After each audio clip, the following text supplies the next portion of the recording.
Let's talk about profiling. Yeah. So, what is profiling?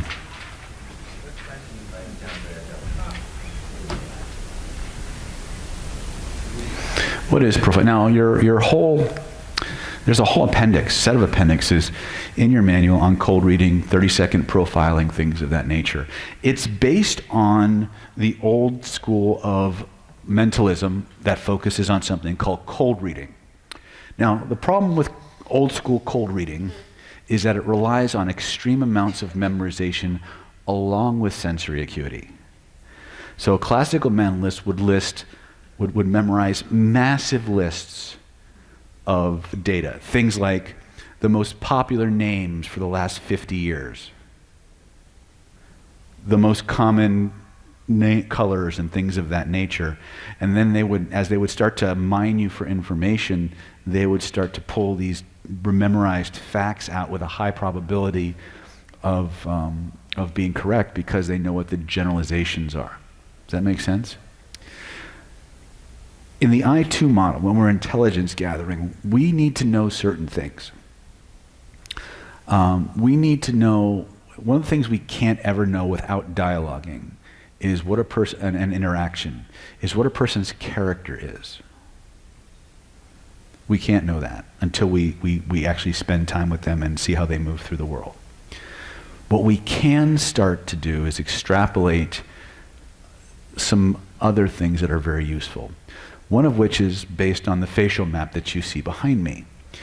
We call this their decision-making strategy based on their physiognomy. Okay? Now this is not something I want you to believe. This is something I want you to test. When we look at the face, we look at the head. In classical face reading, classical Chinese medical theory, we divide the head into 3 zones: heaven, human, and earth. The dividing lines, the way I'm going to give you 2 ways to do this. You decide which one you feel is more accurate.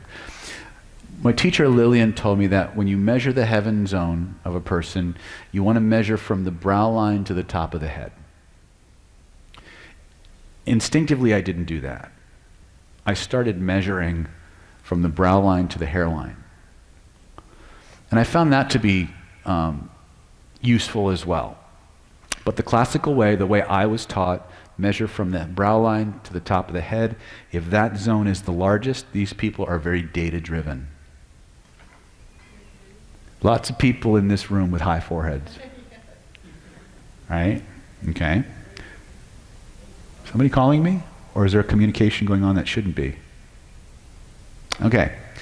The middle zone, the human zone, is what was known in face reading as your pragmatic or practical zone. Now what's interesting is, how many of you are familiar with graphical analysis or graphology or anything like that? One of the cool things is that in graphology and graphical analysis, they divide zones in handwriting. You have an upper zone, a middle zone, and a lower zone. There is almost a direct one-to-one correlation between the 3 zones of the head and 3 zones in handwriting. So in handwriting, the upper zone is for people who are highly intellectual. They call it your metaphysical zone, but it's really about people who are knowledge and data driven, have high spiritual aspirations, they think a lot. Okay? So when you see people with an upper zone here, this is someone who's all about information. And my good friend, probably best example is my web guy, Brandon Burr, who runs my David Snyder NLP website. He runs Jet Webinar. And every time I ask him a question, he answers me with a spreadsheet. He's literally got a diamond-shaped head where everything is up here and then there's almost nothing down here. You know, I'm afraid he's going to kick off at 50. But we'll talk about that in gym class. The middle zone, and I killed. Oh, there we go. Okay. The middle zone, just like in handwriting, concerns itself with mundane things, pragmatic. How can I use this? Right? Is this going to be useful? Someone with a large middle zone isn't nearly as concerned about the facts that support the tool, as long as the tool lets them do what they want to do. Does that make sense? The earth zone, I'm going to have to change the batteries on this very soon. The earth zone, these people are very emotional. They're very intuitive and instinctive. They follow their gut a lot. They do things because they love it and it feels right. Just like in handwriting, these people also tend to be very emotional, very sexual, very physical. Okay? Very strong lower zone. You're saying if it's long? Very big. Can be long or broad. Right? And there's now some really good science that actually corroborates some of the facial traits that we'll cover in Jing class and face reading for fun and profit that have to do with hormonal pathways, which relate to the 4 personality types discovered by Socrates. There's actually an interesting connecting thread. Some of the work that kind of leads you into some of that research is Why Him, Why Her by Dr. Helen Fisher. So if you do any kind of compatibility work, matchmaking, that kind of stuff, she's a good research source. So you have these 3 zones. You have an emotional instinctive zone, you have a pragmatic zone, and you have a mental zone. Now, just like NLP representational systems, people tend to think, if I have a big head, big forehead, I'm data-driven. People with a big middle zone, I am practical. People with a large lower zone, I am horny. No, just kidding. Right? I'm emotional, I'm instinctive. It's not that. You're all of them. Which one do you do first, second, third? So when you start to gauge and measure the relative proportions of these zones, what you wind up with is a formula for presenting information to these people that goes to their normal native decision-making strategy. So if you've got someone who has a 1-2-3 zone, a 1-2-3 configuration, big upper zone, next biggest zone is middle, third biggest zone is small. Now you know that you got to present the facts, tell them how it's going to help them, and tell them how much you're going to love it. Right? If you've got someone who's got a flipped zone, you got a 3-2-1. Now you've got to tell people how much they're going to love this, how it's going to help them, and all the data that supports the conclusion. If you've got someone who has a diamond-shaped face, who has more middle zone, now you've got to figure out, okay, all the things it's going to do for them, and then you have to figure out, do I need to talk about the data that supports it, or how much they're going to love it? Right? So it gives you a choice. And is knowing how people make decisions useful? Right? It's right there, as plain as the nose on your face. Right? So this is one of the things I want you to begin to really start to look at. I want you to begin to measure and things like that. And we can see this from across the room. Like, we can start creating a profile of people before we ever engage, just like the rapport continuum. I can look at a couple and know by ventral orientation, postures and leans and distance how into one another they are, who's in charge of that power dynamic, who's the leader, who's the supplicator, right? All this we can see because of the big pieces. This is a big piece that goes directly to how you structure and deliver the information using the influence system you've learned. If I can wrap the data in adverb, adjective, presuppositions, cause and effect, complex equivalence, right to their criteria and values. By the way, just for the record, criteria and values and echo technique supersede everything else. Right? The minute you get a person's criteria, you have everything you need. You have their undivided attention and the actual driven things that make them act. You just got to keep them connected to it long enough for that convincer strategy to engage, and then they'll say, okay, let's go. Right?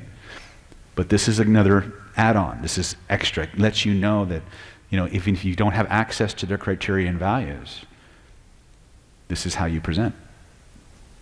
Okay? So let's break up into groups of 5 and take 10 minutes measuring faces or measuring zones and giving people feedback on what they think they are or what you think they are, and find out how accurate you are. Well, you can take a straight edge and just measure, right? Now, here's the homework for you. Find the local tech campus, like AT&T or Apple or Google, whatever's close. Go hang out there around lunchtime and look at the faces.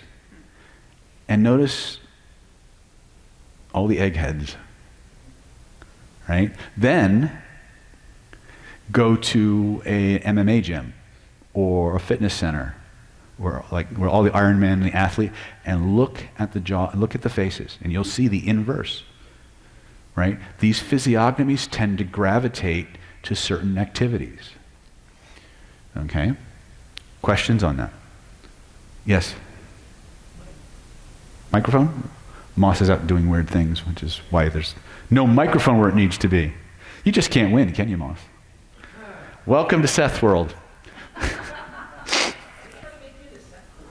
I'm not trying to make you into Seth. Push the button one more time. So hey, I know the answer to this before I ask it, which is why I'm hesitant. Do you want me to just keep giving you information and not give you time to practice, or you want to practice? Okay. If we're talking about your parameters going to hairline, the hairlines move. Well, you look at where it used to be. Used to be? Mm-hmm. Okay. You can always tell, even if somebody's balding, you can almost always tell where the hairline was. And by the way, if you have a receding hairline in Chinese medicine, that's considered a sign of good luck. Oh yeah, because it was believed, we know from physiology that people with receding hairlines have extra testosterone, right? Well, extra testosterone means you're tougher than the average bear, which means you're stronger, you have more constitution, means you can work harder and grow more food and make more money, so you can work harder, grow food, and make more money. So it was always considered, just like in the old times, if you were overweight, you were wealthy. That was a big thing, because food wasn't exactly easy to come by. Pass the microphones. Punch it on, baby. Is this useful? Yes. Okay. Separating out data-driven versus intellectual. Somebody's very, very smart. Are they going to be in that data-driven? Just because they're data-driven doesn't. It's not about intelligence. Okay. It's about what criteria they use to make decisions. People with the higher foreheads tend to be knowledge gatherers. They want to gather all the data and then make a decision. Just like I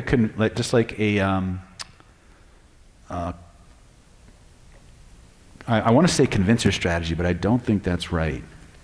Bottom line is, they gather data, get a feeling about it, and then decide on it. That's actually how everybody makes a decision. It's just a question of how much do they have to gather before they actually make, and what kind of data do they have to gather before they hit that feeling that lets them know it's okay to make a decision or to act. Does that make sense? Now, another thing you want to look at when it comes to decision making is the eyebrow. The flatter the eyebrow, the longer it takes a person to reach a decision. If there's an angle in the eyebrow, we'll cover this in face reading for fun and profit. The closer that angle is to the center of the line of the face, the faster they make a decision and act on it. So if you look at Hester's eyebrow, she has a real nice, she's about 50-50. So she's very decisive, but she weighs all the facts and then she acts on it.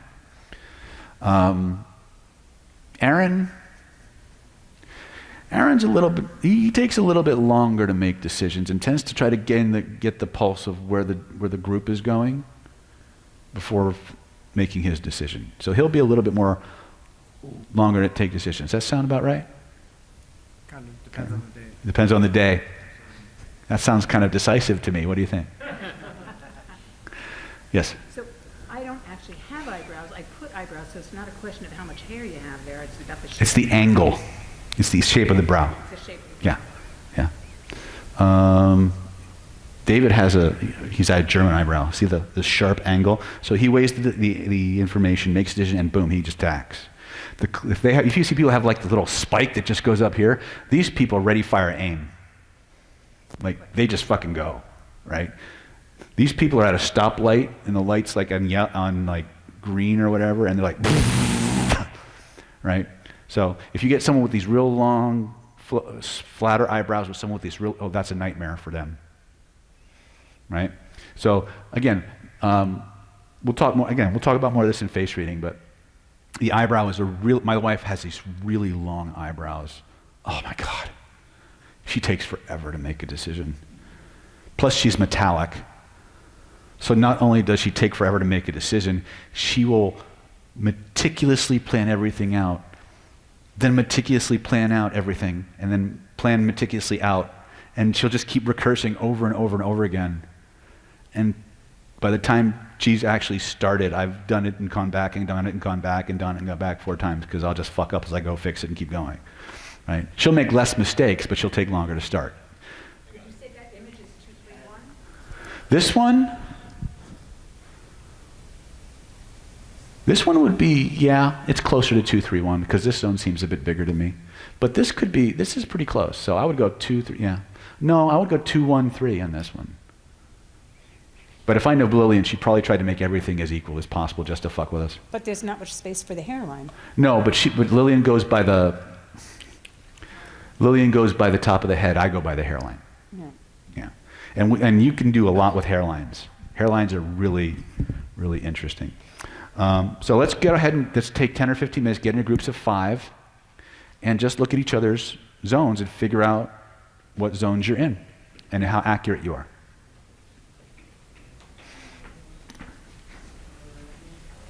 For my next trick, lights, if you please, Mr. Rumble. So again, along the lines with decisiveness, decision-making ability, willfulness, things of that nature. What you see here are profiles, okay? So when you measure, you have to kind of measure from the glabella to the root of the nasal bone to the tip of the chin, okay? You have to connect those dots. Now, this is what I call a dorsal forehead. You ever see a sports car, the fins? These people are very fast thinkers. They make decisions very, very quickly. Yeah, that's what I call it. Like you think of 57 Chevy with the big dorsal fin on the tail fins on the back because it's a sports car and all fast cars have those, right? It's just how I think about it, right? Then you have the reverse dorsal fin. This is someone who is not a fast decision maker. They will take their time and take their time and take their time and take their, yeah. It can be a little frustrating. So the relative zones give us the kind of data that they need in the order that they need it. The facial profile gives us the speed at which they do things. So this person tends to be a fast thinker. The chin implies also someone who implements fast. So when you see this configuration, these people make decisions fairly quickly and they implement fairly quickly. Okay? Somebody who's balanced, kind of like this person, a little bit more even, right? Somebody who has this protruding chin. These people may make a decision relatively quickly, but it'll take them forever to do anything about it. Okay? People with this configuration, they take forever to make a decision, but when they do, they tend to act fairly quickly. So what I would do when I'm out profiling, I would look at their eyebrow, and I would look at their profile and see how much they, where they correspond. Chances are that's probably how they're going to process. Okay? Somebody who has both, they're a nightmare. They take forever to make a decision, and when they actually finally get around to deciding to do it, they take forever to actually start. Okay? Now these people will swear to God and little green apples that that's not the case. Don't listen to what they say, watch what they do. Remember something, when it comes to profiling, a person is what they've done in the past. It's all about pattern recognition. Okay? When you come to like Defense Against the Dark Arts and we start looking at the flag system and how to profile the bad guys of the world, one of the things you're going to look at is patterns of certain types of patterns that are indicative of certain personality types. One of the things you can be absolutely certain of in these pattern offenders is that the pattern never changes, but the rationalizations and excuses always do. Now, you are far more than your behaviors. You are far more than your physical body and your emotions and all of that. You are wonderful soul-like snowflakes of the divine. Doesn't fucking matter. We're in this plane and this is how it works. This is how it plays out. This is not a course on spirituality. This is a course about getting what you want. So for all intents and purposes, you are your behavior. For all intents and purposes, the behavior a person expresses is who they are. Not who they could be, but who they are. And unless they are extremely motivated to do something different, they will not change. And you will never lose money factoring that they're not going to change into your plans. Okay? This is the practical side. We would like to believe that everybody should have a second chance, that everybody can change, but we as hypnotists know nobody changes until they've suffered enough, and even then, the excuses continue. Right? So for you guys, because you're agents of influence, the behavioral patterns a person exhibits is who they are. Assume that that's who they will be for the next 20 years, and make your plans accordingly. Your job is not to go around changing people unless you're paid to do it, and they still have to want the change. Your job is to get your outcome. So pay attention to the person who is in front of you. Pay attention to the way the world is, so you can make it what you want it to be. Okay? So this is important. So we look at the decision-making data. We look at the decision-making and implementation speed. Okay? While we're on the subject, we're going to do one more thing.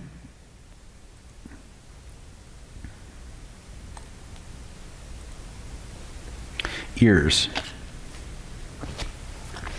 The configuration of a person's ears tells you about their willingness and ability to take and tolerate risk. So if you have someone with a very large upper zone, this is someone who can tolerate financial risk. They're much more likely or willing to risk their money than their body. They have a Bigger upper zone.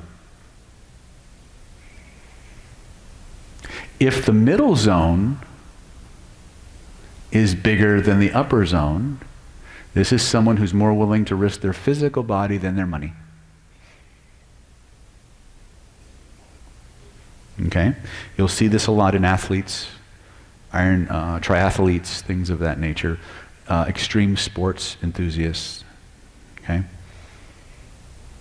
The size of the ear relative to the face indicates a person's ability to tolerate fear and deal with fear. People with small ears tend to be more fearful than people with larger ears. Doesn't mean that they can't be brave. It means that they feel fear a little bit more intensely. It tends to hold them back. Now, one of the behavioral patterns that these small-eared people tend to exhibit is that when they were kids, they were a little bit more of a daredevil, primarily because they were out to prove that they weren't afraid. Okay, so smaller ears, lower risk tolerance, higher degrees of, I don't want to say inhibition, but maybe insecurity in what they do. Someone give him a microphone.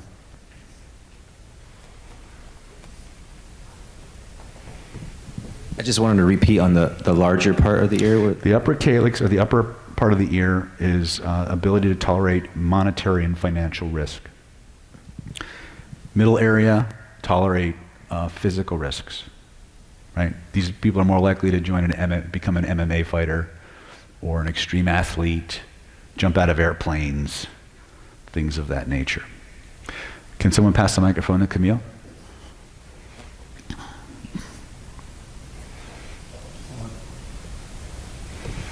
On that note, to confirm, is it if I'm looking at the photo? The cutoff is about here. And then you have this zone. And then you can measure the length to determine, compared to the whole size of the head, how big the ear is. Got it. Somebody with longer ears will tend to accumulate more wealth throughout the course of their life than people with smaller ears. Now, that's not always true. But people with the longer lobes, called the Buddha ears. It's a sign of good fortune and good luck in the Chinese systems, because again, the The ears are related to the kidney jing and the energy, which is your basic vitality that you inherit. It's also related to your willpower. So you have more will in the world, so you tend to be able to get more done. Right? Just like the chin is related to the will, but when it sticks out like that, you've got somebody who's excessively willful. So if it's not their idea, it ain't happening. Right? David, So, yes. if there is an angle on the top, upper part, Mhm. what is that indicating? I don't, Some people like a rabbit or something, they have this angle on the top of their. They're part elfin. They're part elf. No, I'm teasing. There's many different configurations of the ear. I mean, I could spend half a day on ears. In fact, I do in face reading for fun and profit too, right? But for profiling, these are the things we need to know. I can look at your entire trauma history from conception or birth all the way up to age 14 from your ears. I can tell when your siblings were born from your ears. I can tell if you had trouble in birth from your ears. It's crazy, okay? But that's not relevant to what we're here for, right? Dallas will be going deep dive into that stuff, right? That's all trauma and constitution related stuff. All right, let's get the lights, take 10 minutes, and look at that stuff.